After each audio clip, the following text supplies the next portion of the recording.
When did making plans get this complicated? It's time to streamline with WhatsApp, the secure messaging app that brings the whole group together. Use polls to settle dinner plans. Send event invites and pin messages so no one forgets Mom's 60th. And never miss a meme or milestone. All protected with end-to-end encryption. It's time for WhatsApp. Message privately with everyone. Learn more at whatsapp.com. We've got gifting all wrapped up at Sephora. Gift more and spend less with our value sets, packed with the best makeup, skincare, fragrances, and hair care they'll love. This year's showstopper gift sets are bursting with beauty products from Rare Beauty, Summer Fridays, Glossier, Amika, and so much more. Shop holiday gifts at Sephora.com and give something beautiful.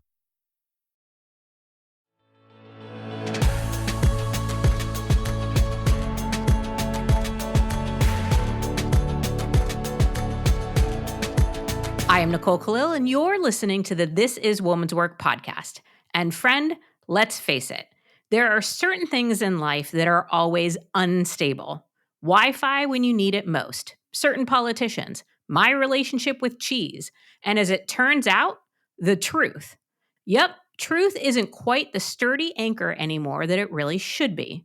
In a world filled with algorithms, clickbait, deep fakes, and influencers trying to sell you shit while crying into a ring light, it's getting harder and harder to separate fact from fiction.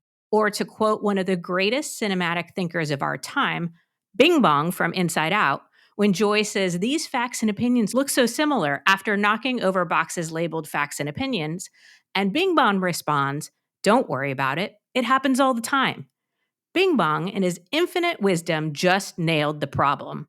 We are all just casually shuffling facts and opinions around like it's totally normal. And if that doesn't scare you a little, it probably should.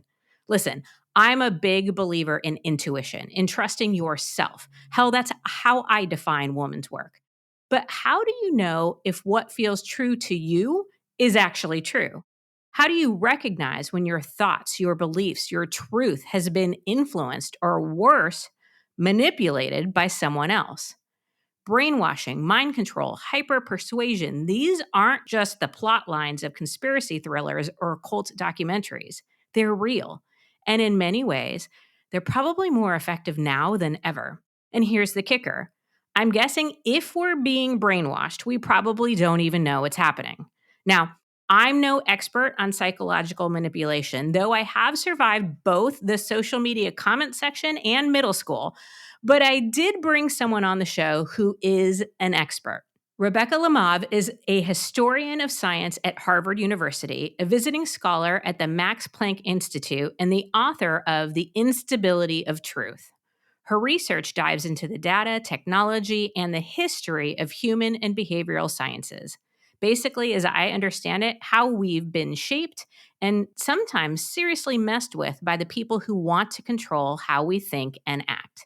Today, we're unpacking the origin of the word brainwashing, some eerie experiments that paved the way for emotional manipulation, and the very modern ways our thoughts are being influenced without us maybe even realizing it. Rebecca, I'm already fascinated by the topic, so thank you for being here. And let me kick us off by asking, how do you define brainwashing, and how would we know if it's happening? Thanks so much, Nicole. It's great to be here and have this conversation with you. So I would start out just by saying that I've been somewhat obsessed with this topic for longer than I like to even mention.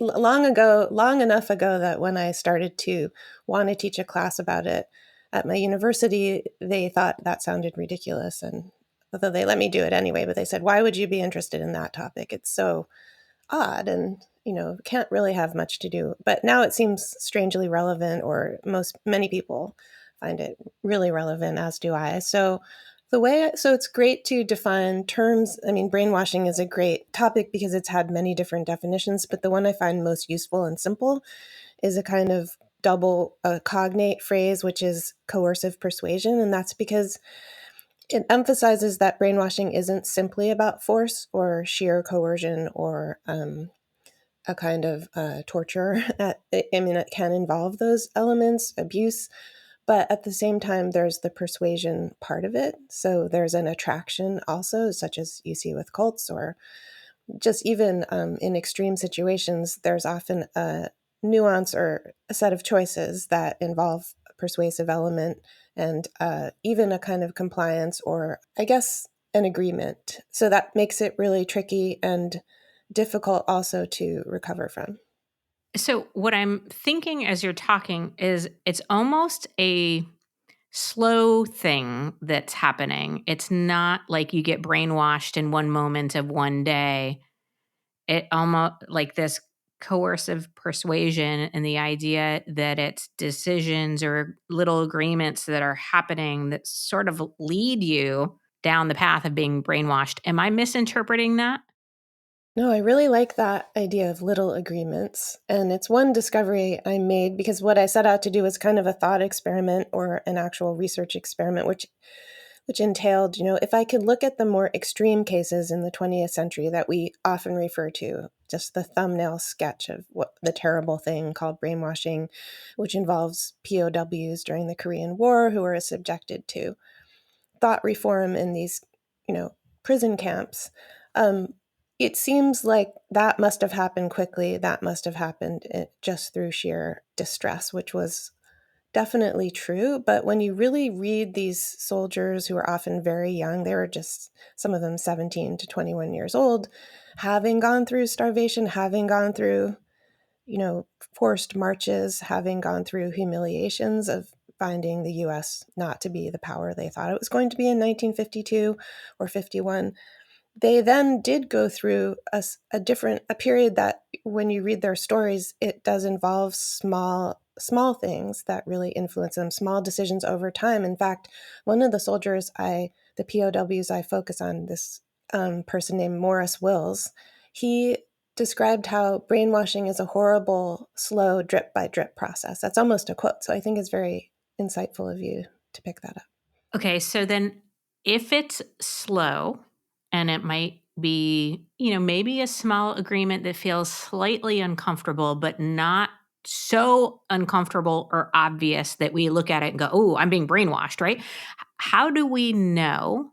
How might we protect ourselves from being brainwashed? And I have to say, too, I imagine this is happening a little bit more regularly in our day-to-day lives today, whereas if you think about it in a prison camp, that seems like a very extreme situation where we could look at it and go, okay, I could see how that's happening there. But I guess my question is more in today's day and age, how might we know if this is happening to us? Right. That's a great question. I mean, one of the surprising things about, just to briefly revisit the prison camps, is that those POWs, they were just seen as almost criminals or culpable for what had happened to them. They weren't granted compassion or just a sense of the incredible harrowing experiences they had had, or even the step-by-step nature of it. And they were just seen as having betrayed their country, essentially, and their trauma, which was significant and severe, was never acknowledged by a single expert, really.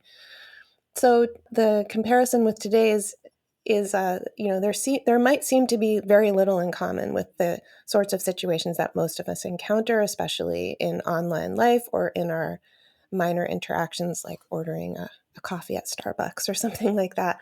But what the lessons I'm trying to draw is a kind of attentiveness to the drip by drip process that these tiny decisions have consequences, and that we think that they're just the product of a moment.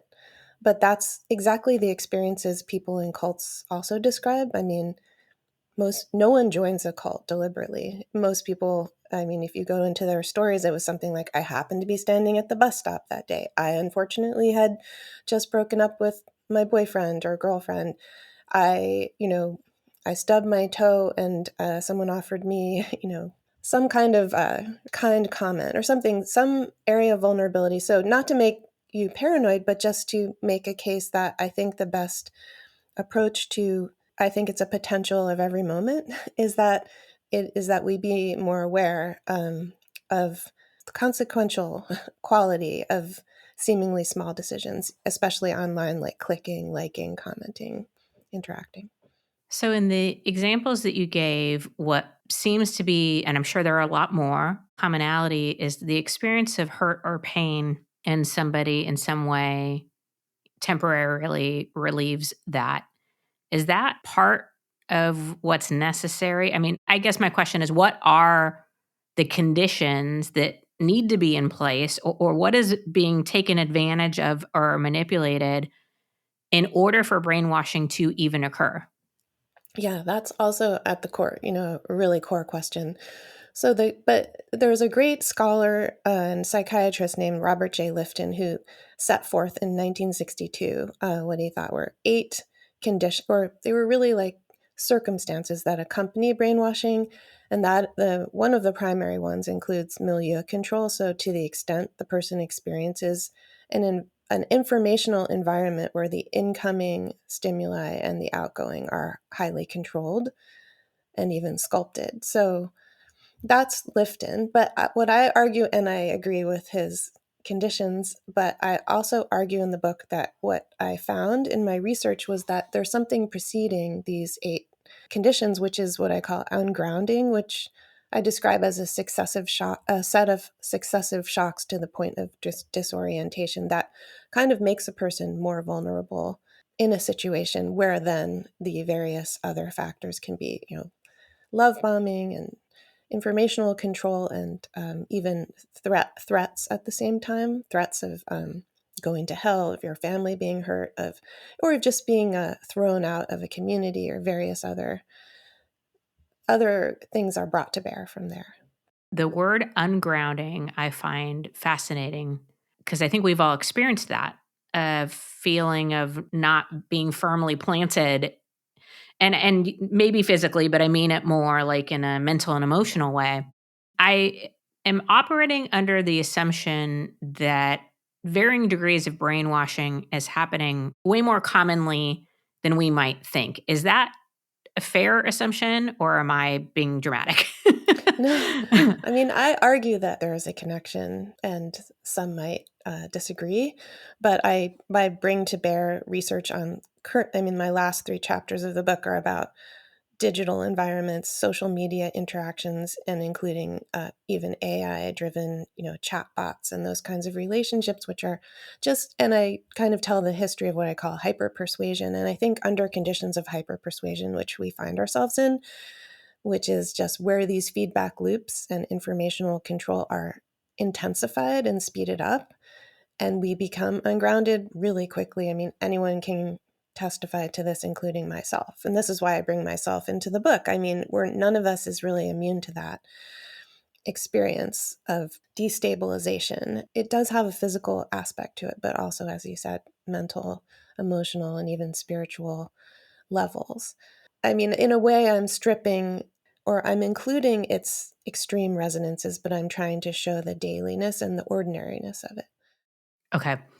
You've alluded to this already, but where does trauma and brainwashing play a part and where does it not? Like, if we have experienced trauma, should we be a little bit more vigilant or does that not really play a part? I guess my question is, where is trauma and brainwashing linked or not linked at all?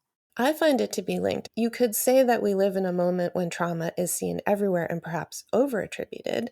So I wanted to ask, does it continue to make us vulnerable today, or is this link still present? And I do argue that it very much is, when you think of trauma as a kind of each person's emotional repository of unresolved, probably distressing events.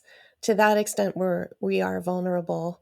I don't think it should make you more worried, but it just can make you more aware of the way that even something like Facebook, as shown through the famous 2012 to 14 experiment, showed that these emotions of extreme negativity and really distress, and trauma can be capitalized on, and the platforms know, we're very aware of that.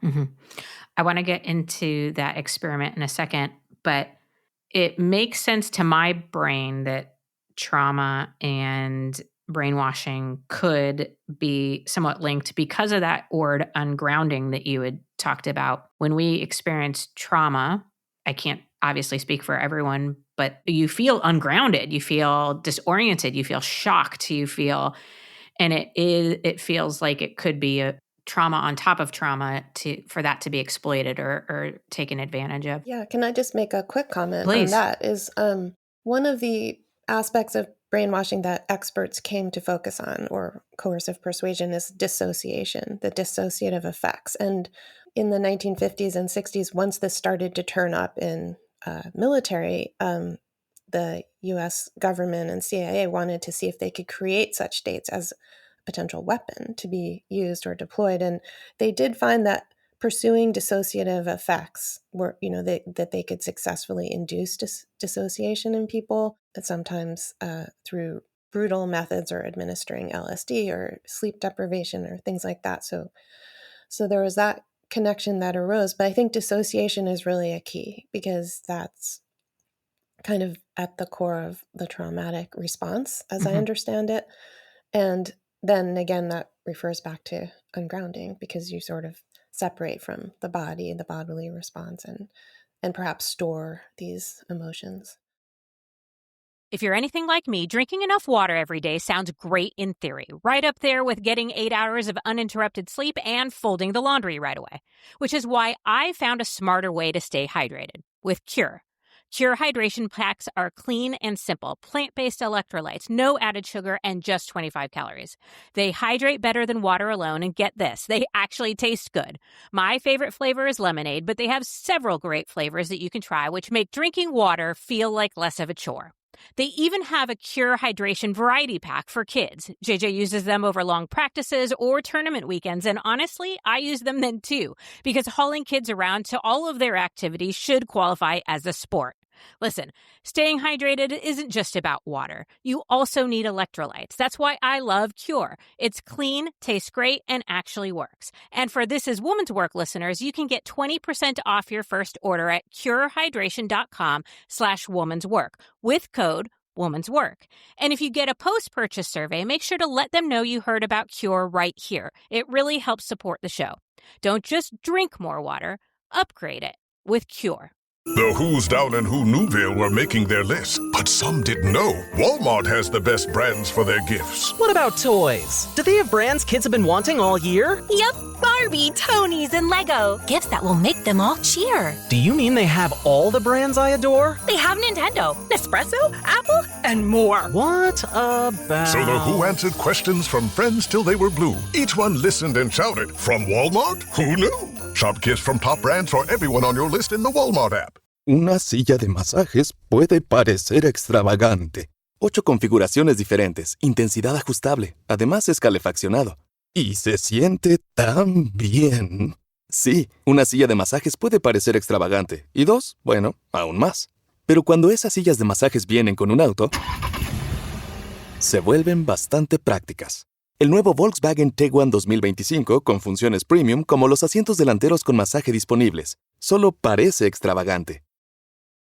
Okay, so tell us about the Facebook experiment for those that don't know, including myself, what it tells us, basically. Yeah, so the Facebook experiment was it was the last one that Facebook's research team published on, self-published in a prominent journal in 2014, and it ran before this topic became something they no longer publicly wanted to really put in a banner headline. But it basically had to do with massive scale emotional contagion. There were 693,000 users who were selected without being told or informed that in 2012 for about 3 to 4 months. And during that time, each of their feeds, their news feeds was altered, and one group had their news feeds altered in a negative direction. The second group had their news feeds positively adjusted, so the items that appeared in their feed would be algorithmically more positive. And then there was a control group which had its news feed just delivered in the usual way. And the discovery was that there was a measurable effect. Both the positive and the negative groups were then demonstrated to post more positively, correspondingly positive or negative, and the negative effect was even more statistically significant. Those who had their feeds more altered were then more negative. And this caused, when it was published in PNAS in 2014, it caused an outcry, a kind of public examination, and headlines such as "Facebook is using you as a guinea pig." And even I found more heart-rending in a sense were user comments on the Facebook page, the research team's page, saying things like, "Can I ever know if I was in this experiment? I went to the hospital with suicidal thoughts during this time, and I think that I might have been. Can I ever know if my thoughts, if my emotions were adjusted?" Because really the conclusion of the experiment was that this was possible, that emotional contagion could be achieved across a network without face-to-face contact and in the absence of direct interaction. So besides being totally fucked up, was the point to just see if emotions could be manipulated via social media? I guess what were they attempting to find out? Well, there was pre-existing work on emotional contagion, and it showed that it could take place across a network. But they used data from, for example, the Framingham Heart Study, which showed that heart conditions and even weight loss and weight gain and even sometimes depression could travel across a network of people who knew each other, even quite a complex network. I think this was done in Framingham, Mass, and they had data over many decades. But the challenge for the team, and they sort of seemed to take it up almost like a challenge, and they were a little bit saucy, I think. If a scientific article can be saucy, they were a bit saucy because they basically announced, now we see that this can take place across a digital network. You need not be physically present. You need not have a direct interaction. The experience that babies have with their mothers, or that one of the examples they used in the first sentence or second sentence of the article was a mother traumatizing her daughter in a famous memoir by Vivian Gornick, in which the daughter describes this extremely distressing relationship to herself. And this was the example Facebook used of the kinds of what emotional contagion was. And when they were announcing it, they were basically saying, we can now operationalize this. We can do this at will. We can almost turn up a dial and dial it down and up, and the users will be affected. I don't know if it's considered an experiment, but I think of the algorithm, and you said earlier, like a feedback loop. I find that the idea that whatever it is that I believe or that is important to me or whatever, it gets reinforced at a really high level via social media, Google, things like that. Like I always think of, I don't know if it was a study, but if I were to Google the exact same word search and somebody who's my opposite, teenage white male in the South, whatever, and they Google the exact same things, that they would get a completely different set of information that I might get. And so I guess my question is the algorithm, is the reinforcing what we already believe, is the feedback loop and dismissing any information that could possibly go, is that contributing to our own brainwashing? Yeah, I think that's what I'm arguing, that can happen, and that we're asking the question, what is one's responsibility within these loops? Because it's quite concerning when you think about it, that it's possible to direct a political ad at you as a Facebook user, that no one else will ever see the exact same ad. It'll be slightly tailored to your, say there's data which has been circulated on your the famous psychological test that you kind of give your general configuration. They could direct an ad specifically at your psychological makeup, and they already do make thousands of digital versions of an ad and direct them that way, target. So that's kind of what I mean by hyper-persuasion or hyper-targeting. And there's no record of it. Facebook keeps a library, but they don't keep a library of the thousands or millions of versions that get disseminated across the network. So in a sense, we are, and you can see this on your Netflix screen or wherever you watch shows, you're not seeing the same menu that a kid in another town or of a different gender, or whatever it is. But we forget that. I mean, I too, there's a certain illusion that we're sharing the experience. And I think increasingly we're not. And that is something to think about, just to be aware of, and maybe to take steps to counteract in different ways. Okay, I have so many different directions I could take this, but there are a couple questions I want to make sure to ask. The first being the differences between terms like brainwashing, mind control, hyper-persuasion, coercive persuasion. Are they different terms for a similar thing, or are we talking about stages, or how are we meant to understand these different terms? Now, that's a really good question, too. I am in the field of history of science, and I use this kind of tool that historians use of looking carefully at how words are used, because it's often difficult to have an absolute definition. People have used brainwashing in many different ways, and no one can agree. And it's often dismissed, as being very incendiary. I think that mind control, they just have different valences, is my short answer. So brainwashing has this kind of its own history. It gains headlines. It's seemed as very spectacular, but in court, it's never held up. It's never, except in the use to prosecuting the Manson girls. And it's never successful as a defense, as in the case of Patty Hearst, where her legal team was unable to convince anyone that this could stand up in court. But a term like mind control, I think, tends to have a suggestion of a technological change into the brain even, and I look into that too in the book. Some of the chapters on people who had unwanted psychosurgeries done that were meant to have a behavioral effect, defined as having, and perhaps being useful across a social system. And then the final word, hyper-persuasion, I kind of coined that to describe the more digital environments, but really they have a lot in common, and that's what I'm arguing. Okay. So I think my biggest question is, how do we find our truth and the truth? Because how often we see something differently than another person, and we assume the other person is being brainwashed without allowing for the possibility that we could be too. And I find myself, like in today's day and age politically, I'm like, how could anybody possibly see it this way? And then I am very aware that they think the same thing of me. And so in the information age or anti-information age, depending on how do we make our way to the truth? And by truth, I mean like factual. And then how do we also honor our own truth based on experience? How do we get at the truth is what I'm trying to get to.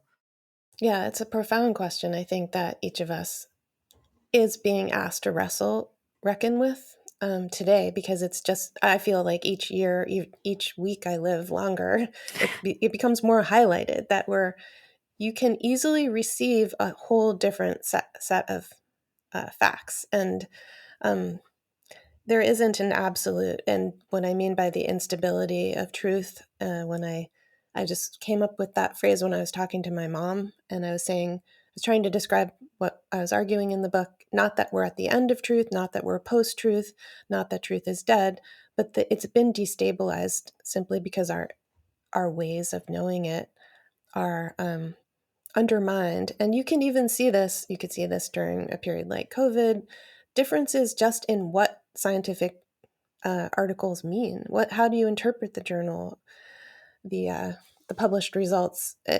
It's really experts can and do and should disagree, but we're very uncomfortable with that. And there's this kind of process, but that continually destabilizes or undermines this sense you started off the interview with, that there was once a time when we could kind of agree. I think part of it has to do with technological changes in how media and information are disseminated. So my short answer is, I mean, we like to talk about our truth, and I'm not a relativist about truth, but when I talk about it in the book, I mean something more like how we reality test. And I think ultimately truth with a capital T, the kind of thing that Max Weber or even yoga teachers sometimes talk about, is a different kind of thing that we each have to answer for ourselves. And I even have a very nice quote from Solzhenitsyn that I found helpful. which is, he says, the line separating good and evil passes not through states, nor between classes, nor between political parties either, but right through every human heart. Great quote. And, it feels sometimes a little overwhelming, I think, right now to be responsible for our own truth and then also to want to get at the truth as if there is one truth. I mean, but when it comes to certain things where there is a fact and then acknowledging that we have interpretation of the fact, I guess my question is, in the face of like straight lies, how do we get to the fact and then wrestle with our own interpretation of it as it goes through our heart? Yeah, I mean, that's a great question. I think it speaks to this a struggle, a real anxiety-producing struggle that maybe we are all engaged in. And what I want to be arguing in the book, what I am arguing is that, and in general, is that when you find yourself describing someone else as brainwashed or obviously deranged, that it mostly functions as an exiling device or an insult or a way of saying, not me, never me. And you can see this in an extreme form in cults. Why are we fascinated with cult documentaries? Because there's a little part of ourselves that says, I would never have fallen for that. Or here's where I would have realized he's not the most handsome man in the world. And I wouldn't have given him access to my checking account or things like that. I wouldn't have allowed myself to. So there's a way that brainwashing, or this idea, even Stockholm syndrome, is kind of an exile, which creates this other category. And part of it is because we're uncomfortable with that.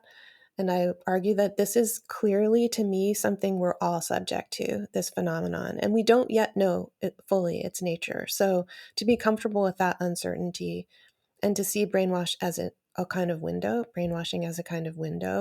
and for self-examination, which is why I put myself in the book too, and describe it. It's more of a process. I'm from this field of history of science where we do talk about the nature of facts. And in fact, a lot of my first couple of books were about that. I mean, how we establish truth, how truth is essentially made by people with reputations, with authority, under certain historical conditions. And it is a changing thing. Yeah, I'm fascinated. I have so many other questions. And I think, this notion that thinking someone else is brainwashed or that they're the idiot or that, you have the answers and they don't.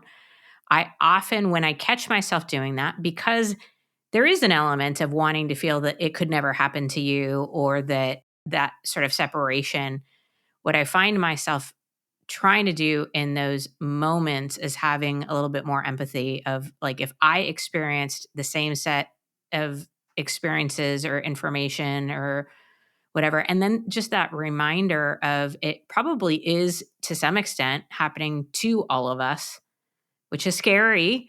And also, if we are moderately aware that it could be happening, we can pay attention and do something about it. Versus if we resist and say, it's not happening to me, then there's no opportunity to do anything about it. Yes, no, maybe so. I agree. And I really agree. And I think it's so important because it just contributes to polarization to think that this only happens to that other segment of the population, that it's demonstrably true that we're all in this. We are all immersed in these set of evolving conditions. And I wish it were as simple as we could just cut off that arm or that. Right. But, where would that lead us? Yeah. Well, I know I cannot be the only person who's fascinated, so I'm going to remind our listener that you can get your hands on the book, The Instability of Truth. It's also available as an audiobook. And Rebecca, thank you for being here today and also for taking on this work. I would imagine it must feel heavy sometimes. So thank you for doing it and for sharing it with us. Thanks so much, Nicole. It was great to talk with you. My pleasure. All right. Well, friend, if your brain is feeling a little wobbly right now, welcome to the club. Because if truth is unstable and our thoughts can be influenced without us even realizing it, then our work, is to pay attention, to ask better questions, to pause before reposting or commenting, to check our sources and ourselves, and maybe, just maybe, to admit that we're all a little more persuadable than we'd like to believe. This isn't about living in fear or questioning everything to the point of paralysis. It's about staying open and curious. It's about building enough trust in yourself to know when something feels off, even if everyone around you is buying in. Trust your intuition and sharpen your discernment. Know that being informed is just as powerful as being empowered, and that being both, well, that's the game changer. It's also woman's work.